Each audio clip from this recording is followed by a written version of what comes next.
welcome back to the channel.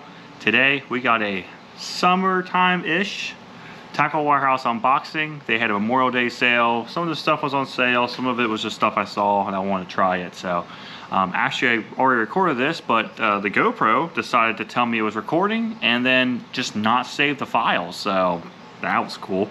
Disclaimer, I did pick up one of the Dirty Jig's new tactical underspin, the minis. I picked up the 1/8 ounce head in chat and raw color. I think it comes with a 2-aught hook, I think 3-aught, whatever. I put it on the back of a 2.75 and lost it in the tournament yesterday at East Fork. We're talking about that tournament later. We're talking about it later in the video, but so let's show what I still have that I did not lose yesterday. So the first one I want to show you is a lot, mainly for bank guys or people like me who will go on someone else's boat.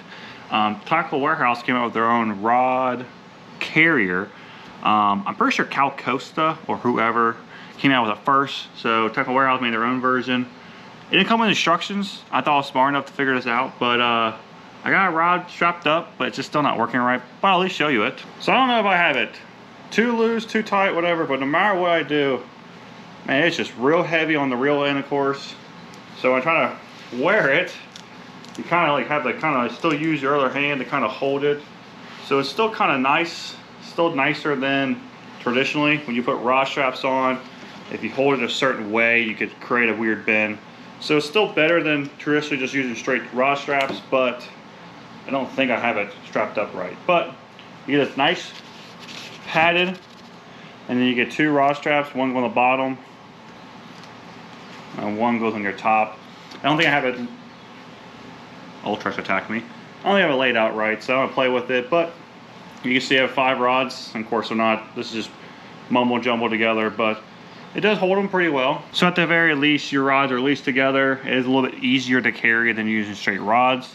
That is a new Tackle Warehouse one.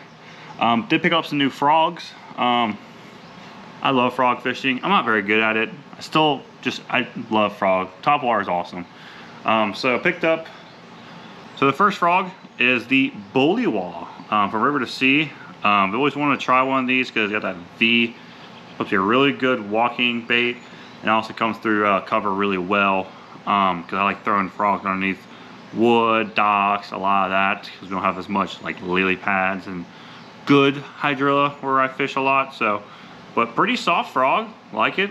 I always love bluegill frog color, especially in the shallows. This is 65 size. I know it's 2 5/8. I think the weight was like 5/8. I don't remember on top of my head. I guess I already pre-recorded this, but that's the first frog. Very excited. I will cut my tails up. I usually go usually to the eyes. I like usually to the eyes, and then the shorter they are, the more walk you'll get. If you don't want your frog to walk as hard, you just kind of want to do shorter walks, then leave the strands longer. My only problem with my strands are longer is I always get short striked. But these don't have any like super chartreuse in the skirts, which I do kind of like. So I might leave this guy a little bit longer and just kind of see how it does. Next frogs are from Snag Proof. They came with a new popping series called the Smash Mouth. So nice popper. The initial reason I bought these because they're 2 5/8. Or 2 1/2, sorry. I think they're 2 1/2. 2 1/2, 2 5/8. And they're 5/8 of an ounce. So a little bit heavier frog. I like that little bit heavier frog for casting and for skipping. And they kind of look like based off the Scum Frog launch series, but apparently it's based off more like the Pro series. So you got this wicked kind of trocari-ish hook, but still super soft. I got a blue color and a black one. It's called Gold Rust. Got a little bit of gold on it. Only I have to say so far is I was really hoping these would be a really good popping version. They do pop, they do walk pretty well. I don't know how I feel totally about them yet because as soon as you go by wood, they're not the best getting through wood. So got to play with them a little bit yesterday. Said it wrong, dealing with bluegill, this is Gold Rush. Got some gold on the top, which I do like. Gold in the mouth, black body. Let's keep it top water. Got some new buzz bait. When the bite gets tough, or if they've seen a lot of buzz baits, I do like going down to these Buzz Kings from Strike King. It's not really a finesse, but the metal blade doesn't put off as loud as a vibration, I guess you call it, or a buzzing noise. It's a really more finesse. and it's 3/16 of an ounce, so it's a lot smaller profile. You can throw it on your normal medium heavy bait casters, and I really like it, and it still gets bit pretty good. Picked up a War Eagle. Forget what Foot Pro was, but he talked about putting some gold in his baits, and was on there and saw a black buzz bait with some gold, so I went ahead and tried it. This is just called Black and Gold 3/8. You see it's got some gold in the skirt, and it's got a gold blade, or a copper blade. And then the last two are from Spro in their new Squealer line of Essential Series buzz baits. Thought to be kind of small. These are 3/8. They're pretty big buzz baits for 3/8. I got a shad color, and I got black. Call come with Gamakatsu hooks. See if it says what's Gamakatsu. Nope. It says already tuned for squeaking sound. Apparently you can bend this for different actions, and it comes as this elastomer trailer. So I'm assuming it stretches. But got a white one and a black one to try out. And then also, when I picked up those new Gamakatsu Superline NATO coated alpha points, I forgot to get 5/0 for like my flukes and stuff. And I need to start putting a fluke on, and I start throwing flukes again because it's fluke season. But so I got some 5/0 for my flukes. And also terminal tackle. Matt Luna came out with his own fishing baits, and picked up some of his free weights. So he's got them 1/8 ounce and quarters. They're the closed type. What I like about these, I use these for drop shot. So let me show you my drop shot rod and show you how I use these. So traditionally, if you want to use a closed eye like that, you have to tie a knot. Well, if you go out and the wind's a little rough, or you want to fish a little deeper, you got to cut it off and tie a quarter. And then that'll affect your depth of your drop shot leader. So I like to use the Great Lake Finesse. I don't know what they call them, I forget. I just call them the weight changer. But you pretty much tie down to your leader, and then you just swap out your weights. They don't come off real easy. I mean, you gotta do some forcing. See, I mean, they don't come out. So because your traditional ones, I love those, nice and easy. But when you have tungsten and you're fishing for smallmouth or jumping largemouth, and boo, there goes your $3 tungsten flying in the air. This makes it a lot easier. You can still run these closed loops, and you're not losing your tungsten now, and you're not technically affecting your depth if you change your weights. I like to change my weights based off where I'm fishing.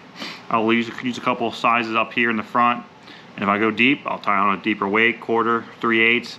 If I go shallow, or let's say I'm fishing grass and I go to a rock spot, I can pull off this grass type tungsten weight and put a more a ball head without affecting my depth. So I really like these a lot. It saves me time and money on having to redo my drop shot leaders, and it gives me more time on the water fishing. Need to get more 3/8 jackhammers.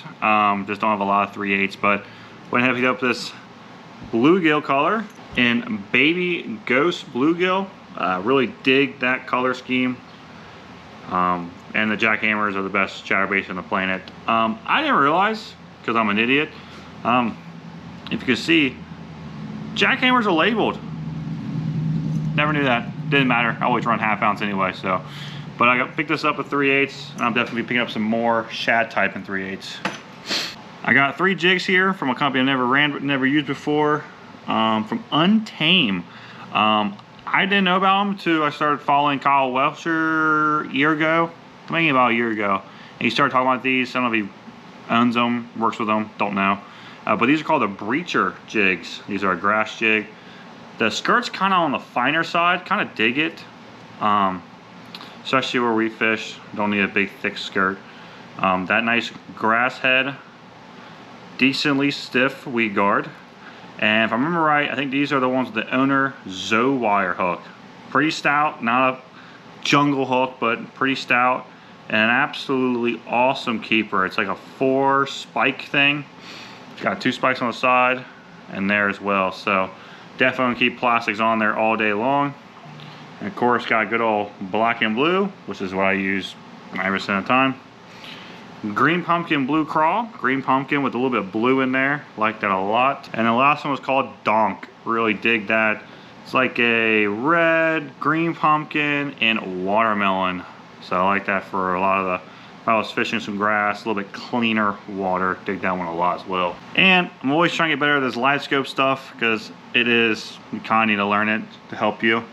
So I picked up some, the original bait pop. This is supposed to be for sonar, supposed to make it stand out better. I don't know.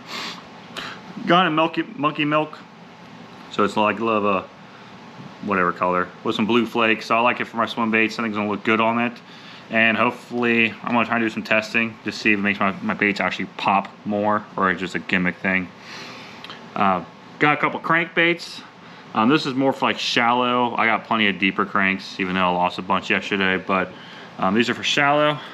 These are the Spro. These are the Spro Baby John 50s. Money. Really dig the Spro stuff, especially all the Little John stuff. But these are a 50 size. I think these were 3/8 or half. Can't remember off the top of my head. But they only dive to 2 foot. And a couple of lakes around me that there's some shallow spots, and I always have issues. Even bumping up to 16-pound fluoro, I always had some issues with my crankbait still diving too deep. So got I think that was Nasty Shad. Citrus Nasty. So nice white scales, chartreuse and red bottom. And then Nasty Chartreuse Black Lightning, black top, chartreuse side, and red. All Spro stuff come with really good Gamakatsu stuff. These are round bits, but prefer EWGs, but they'll be fine. But really excited for these guys. And then never bought anything from this company, but Debo Fishing's always talked about them about a year ago. And I was on Tackle Warehouse, saw them, so I grabbed them. From Thunderhawk, it's the A10 Juniors. I heard people talk about these being really good for around wood. Coming in and out of wood really well, so I like throwing stuff around wood. So I got bone color and bright bluegill. Doesn't say what hooks they are. Look like traditional mustad. It's got a weird funky bill on there, but apparently that's supposed to help it bounce out cover and back out real easy. So I'm excited to try that, but that bone looks really good and that bright bluegill looks really good. So there it is. That's everything I got from the Tackle Warehouse Memorial Day sales. Very happy to try out all this stuff. Very, very excited. Hopefully get more works in with those frogs this year, the buzz baits. Can't wait to try those super lines out on those flukes. Very, very excited for those Spros. Really excited for those, and those breacher jigs, especially with some of these grasser fisheries we fish at. Very excited for everything. So to kind of wrap up, did fish East Fork yesterday. If you don't follow me on Instagram, follow me on Instagram at Bassin513. East Fork was really, really rough for me at Cincinnati for the Cincinnati Bass League. Everyone called them shallow. I didn't have any luck shallow. I tried to do something different, go deep, and struggled. Probably one of the worst fishing days I've had in the summer in 3-4 years. Very, very mentally draining day. Very down on myself from that day, but there's still a lot of fishing left in the season. There's a lot of tournaments left. This week there's no tournaments this upcoming week, so I'm hopefully have the Wednesday nighter to build some confidence back, and hopefully a day out on next Saturday to try to build some confidence back before the tournament starts swinging back in late June, early July. So if you're down right now from fishing, you're not the only one struggling. I struggled as well. When you watch other people bring in 3 or 4 or 5 keepers and say they caught them 10, 12 all day, and you literally caught one in a crappie on a 6-cent spoon, it kind of hurts your feelings, kind of brings you down, but you just gotta keep on trying and try something different. I was stuck in my ways, and I wanted to catch them a certain way and just didn't get them. So you gotta learn how to adapt and try something different and just wing it. So if you are struggling with fishing right now, just know you're not the only one struggling. I'm there with you, but we can all get back together. Just keep going back out and keep trying different things. So if you liked everything you saw today, please leave, comment, subscribe. If you'd like to support the companies that support me, all their contact information will be in the description. And until next time, I'll talk to you soon. Bye.